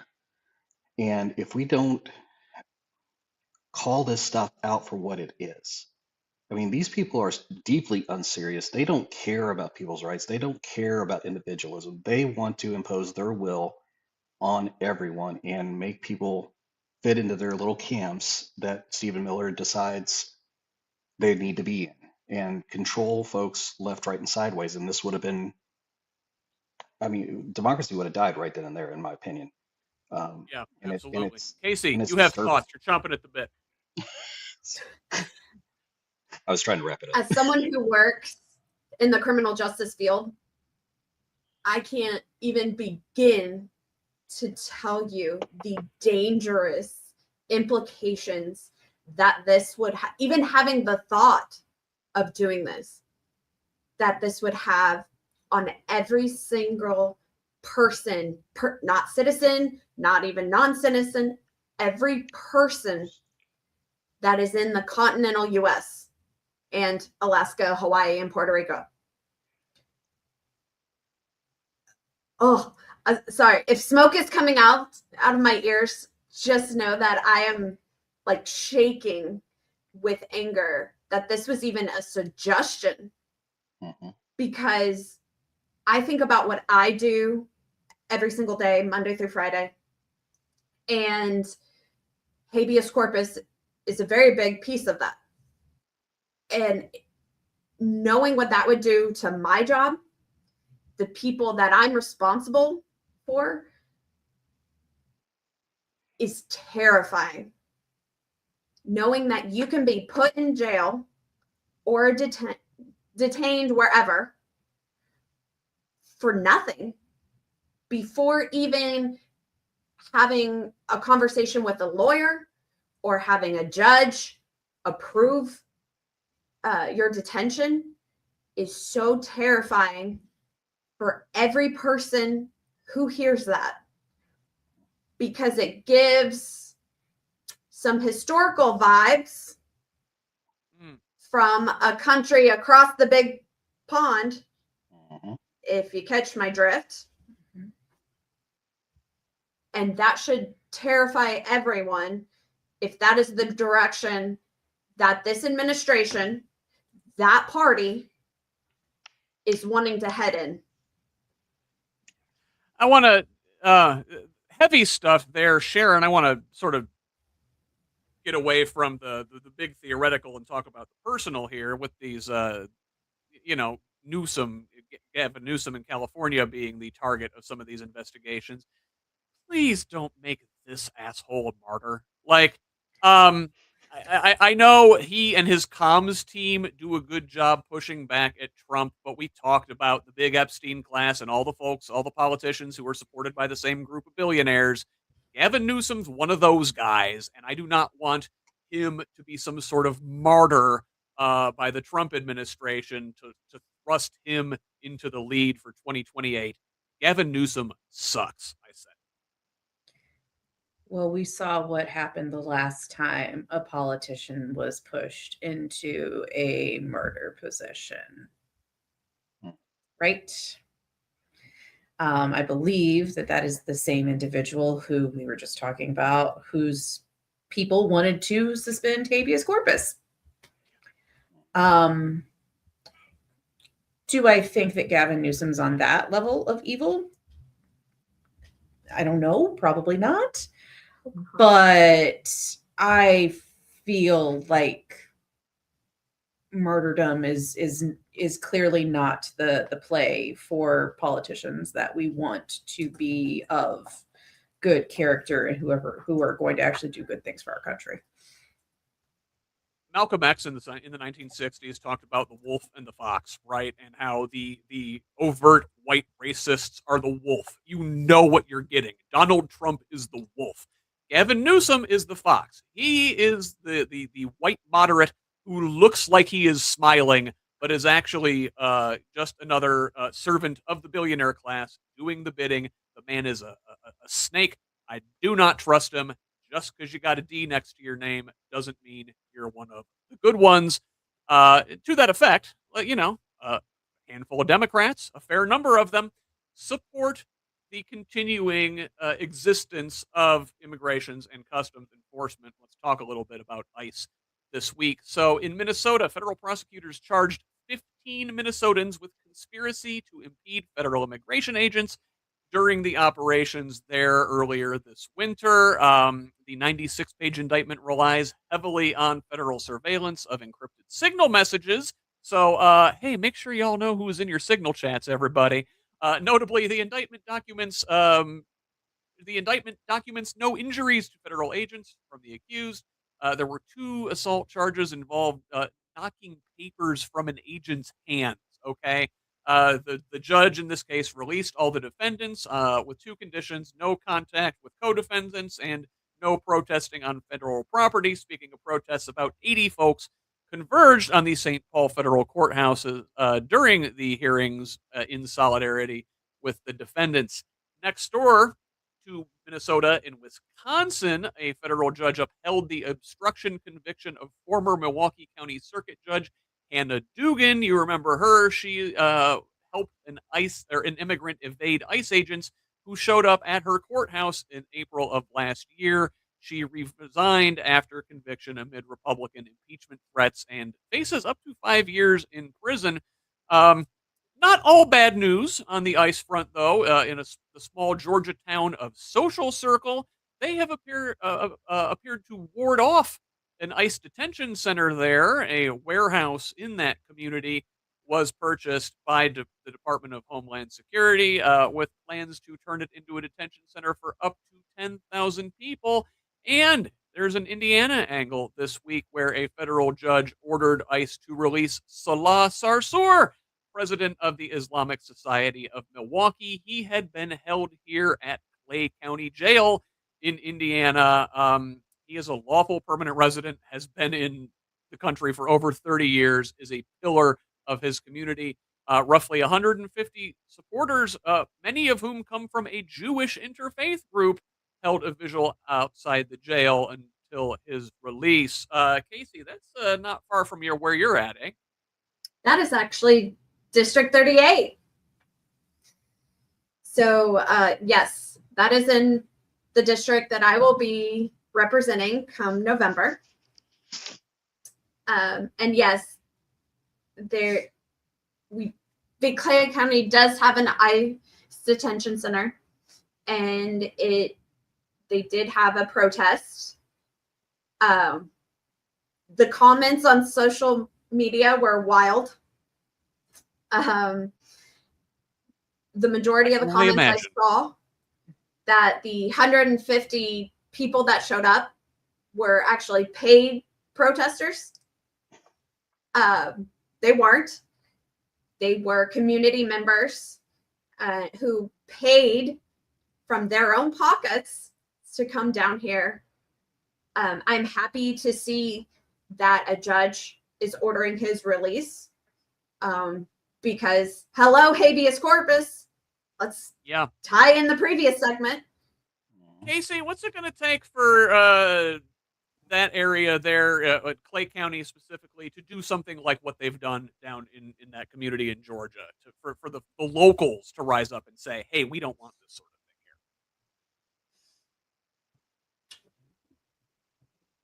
That's a good question. I think that, well, let me start it this way.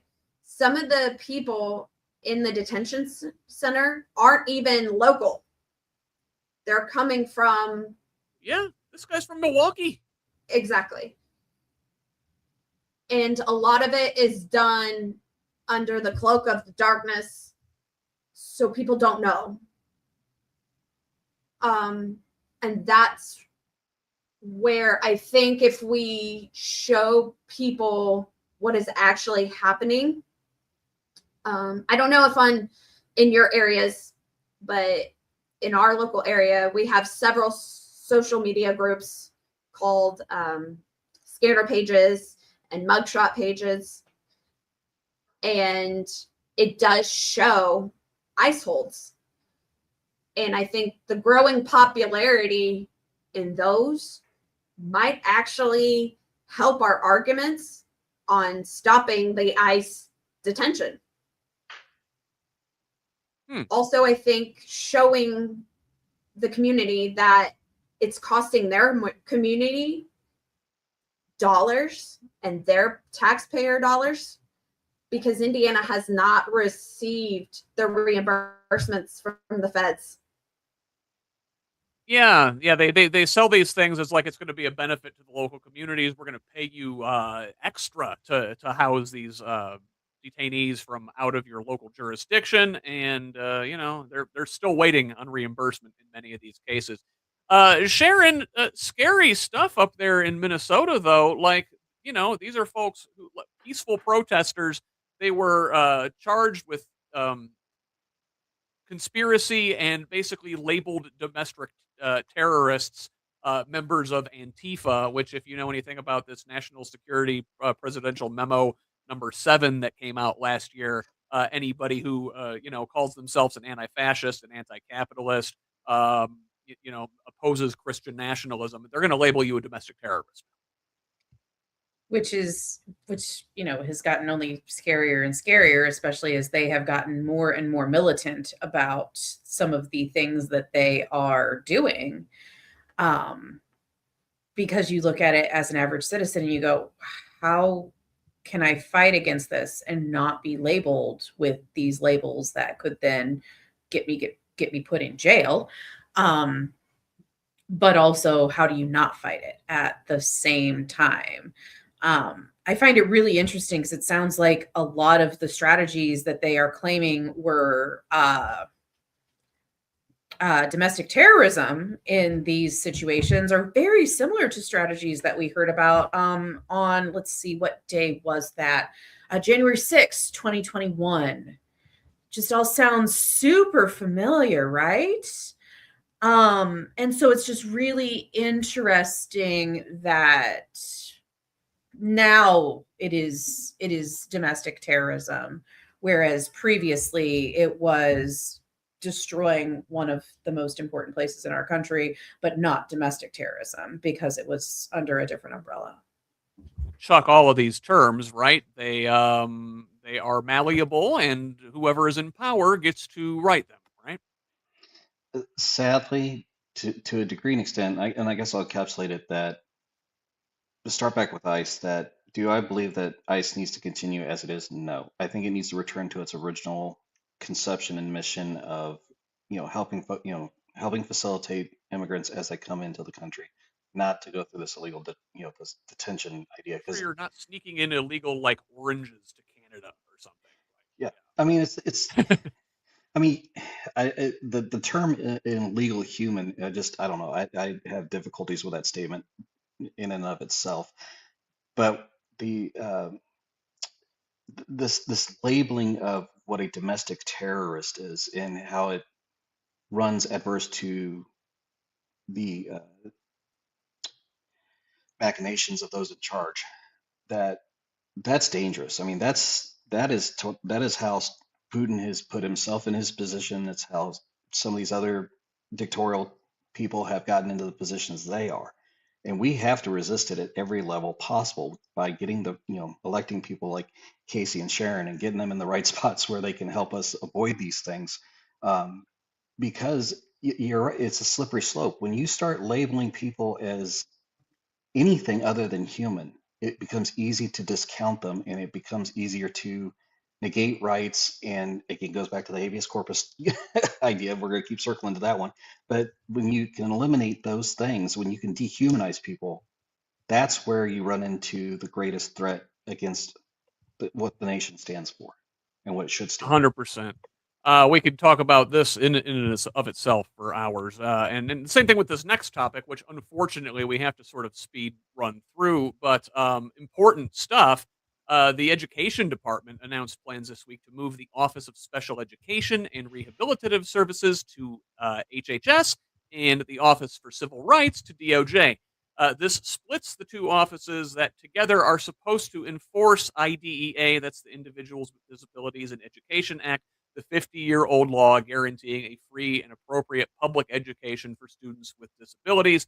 Again, now the core concern here, IDEA is an education law, not a medical one, has nothing to do with HHS, and it is not a DOJ issue.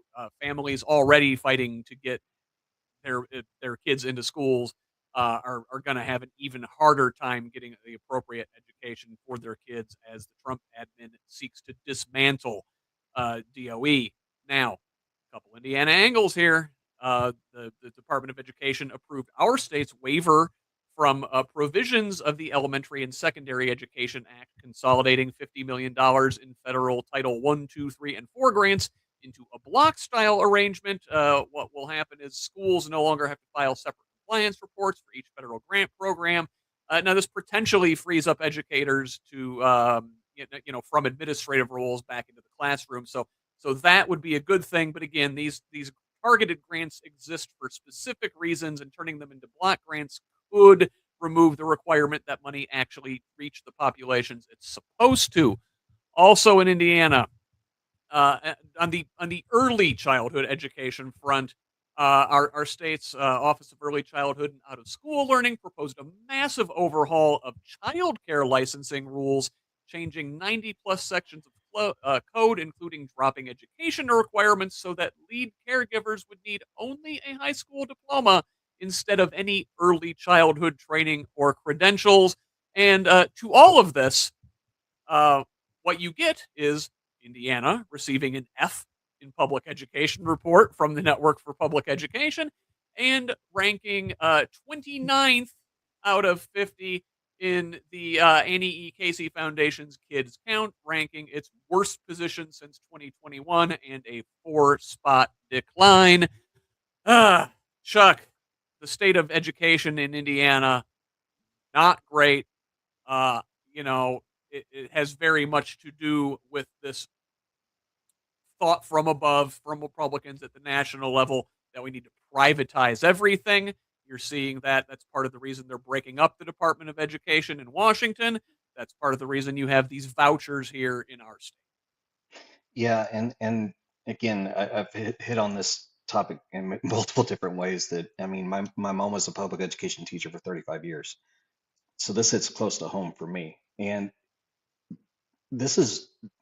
public education is a fundamental need for our nation, because when you go into private education, it goes down a whole different road. I mean, you can get into the theocracy type of constructs, and you can get into these various nuances that don't need to be there. What we need is to reinvest in public ed and stop demonizing it. These teachers deal with situations that are so difficult with so little funding and resource and so little support. I mean, I stand in awe of how teachers do their jobs every day, because it's almost an impossible mountain. So in this demonization, that they've gone through of, they've taken money away from schools, then blaming schools for failing because they can't do their jobs because of lack of funding. So they're creating the problem, saying, hey, there's a problem. We have to do this, this, and this to fix it. And it's just, again, goes back to the earlier smoke and mirrors idea of defund and then cause it a problem and then make it something that they can choose to point out as a problem of, Yeah. different realities. Sharon, you're an educator. Go off. Go off indeed. As someone who has spent a good number of years studying specifically how to make education better for people who struggle with learning in a variety of ways, I can't help but think of a little bit of an allegory here. Anybody remember 2008? And what happened in 2008? We had banks who had been engaging in really weird funding things for a number of years, and they were on the bubble. And what did we do? We saved them because of capitalism. But to Chuck's point, we have defunded education, and now we're pointing at it and going, oh, it's a problem, when the problem was caused by people who were making decisions. And we're doing it to our most at-risk population. So you take kids in general. Kids are our most at-risk population. They cannot take care for themselves. They have to be cared for themselves. But then you're adding on to the issues for low-income kiddos, for kiddos who are suffering from various disabilities, who need additional resources, and we're taking even more resources away from them.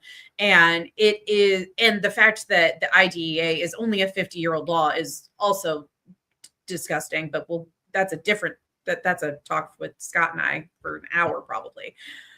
It is just utterly abysmal how we are treating our children, and then we want our children to turn around and serve this country the day that they turn 18 years old. And you mentioned no Sharon. sense. Yeah, the kids are our most vulnerable population, and then they pick on the most vulnerable of the most vulnerable with these things. Casey, I can't tell you how much this attack on the IDEA upsets me. My son relied on that law. He had an IEP, before 50 years ago. He wouldn't have received a proper public education, and because of these things. These far-right Christian nationalists, they always talk about being pro-life and the dignity of humans, and yet they would refuse to see the dignity in disabled kids and give them the proper education and cultivate. So many of these folks are brilliant minds with bodies that don't work the right way all the time. I'm gonna get misty. So let me go off on behalf of your child and so many other Hoosier children. So let me unpack a couple things. First off, as a former DCS worker, the removal of these child care regulations, children will die. Point blank. Those protections were put in place not to hinder business, but to promote safety for children. You get away from those and children will die. I can't tell you how many DCS calls come in because of childcare facilities. And it's only going to increase. Moving away from that and now on to education. My husband is a public school teacher. So this is my livelihood. This is what helps us pay our bills. My husband dedicates his life to children. Our best friends are special ed teachers and special ed deans. So my anger is getting the best of me. Why should any child get a better education than the next one sitting by them? because they think differently. That's wrong. And why should any child receive a better education or have a better school building because they live in one zip code and not another? Our rural community schools are dying. And people want to say, oh, don't you want to choose what school you go to? It's parent choice. Yeah, that sounds great, except when you don't have a choice. Or Right. you have to bus your kid 2 hours to go to the closest school. Yeah, yeah. It's a disaster. The privatization of public schools in our state winds up hurting the people who often vote for the Republicans who are doing this. Rural schools in particular are hurt precisely by what you said. There are no choices out there. You got your public school and that's it.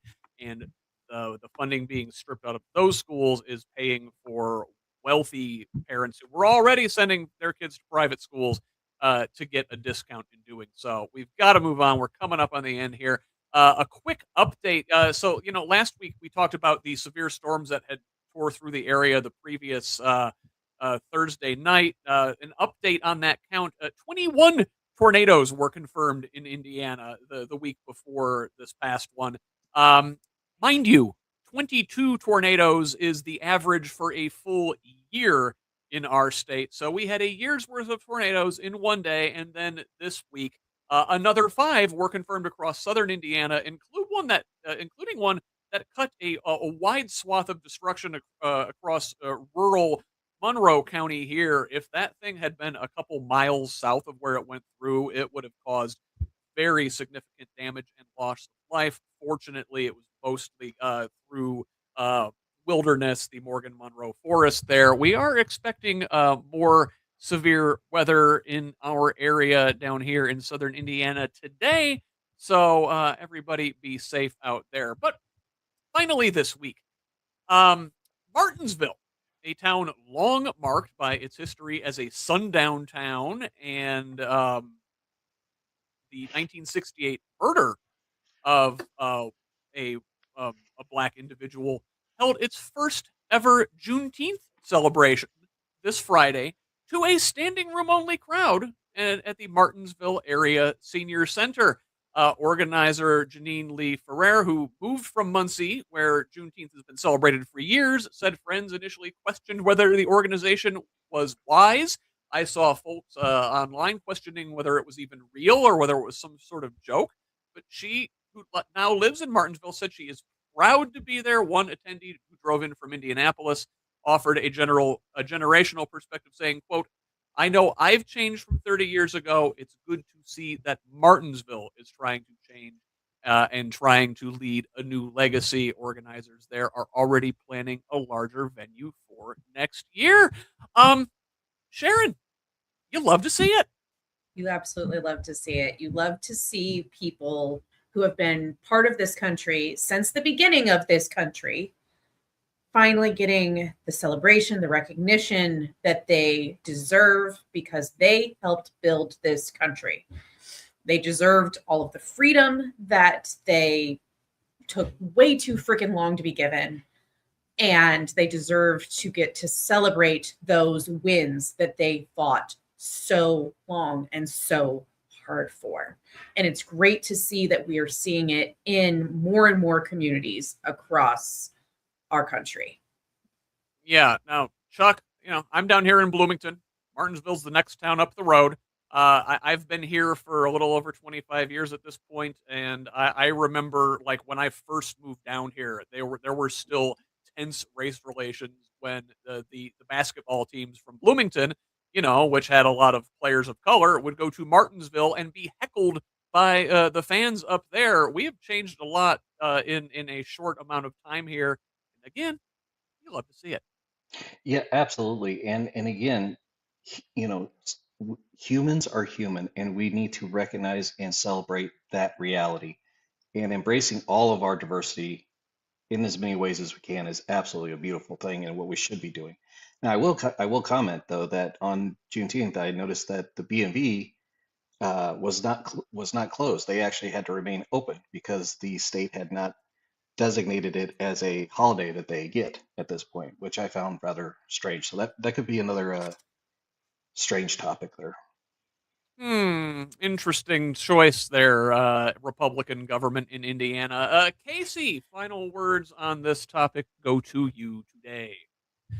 I am proud to say that my county gave us the holiday, and I was proud to participate in our local Juneteenth program. It gets bigger and better every year, and I look forward to seeing Indiana as a whole progress with this, because our high schools as well have had issues with traveling to Martinsville with athletes of color. So that's huge. So kudos to Martinsville for doing that and sparking that change. I give all the counties who declared it a holiday for their local governments and state government. We got to do better. Like putting Sharon and myself in the state house. And I think this goes to show a lot of times folks like us on the Democratic left have been known to pigeonhole rural communities like Martinsville, communities that maybe used to be sundown towns and have complicated racial histories dating back for the last many decades. Things are not the way they used to be. We cannot refuse to go into these spaces and talk to folks, and there is common ground wherever you go, and I think most people are a lot more open and inclusive than we give them credit for, especially nowadays. So, again, you love to see it. Hey, we made it to the end. We mostly didn't go overtime too much, and I want to give all of you a chance to tell the folks where they can find you. And Chuck, I'm going to start up there in the corner with you. Awesome. Well, thank you. You can find us at Hancock County Democrats. We do have in July our speaker series coming up with one of our candidates. So please check that out. We'll have it on YouTube. You can always reach out to me via YouTube, Facebook, all the socials. You can find me MS2 CG Gill. You'll find me. No worries. All right. Casey, keeping it clockwise. How can folks learn more about you and your campaign, maybe help you out, donate, volunteer? Absolutely. I have an Act Blue account at Blundell for Indiana.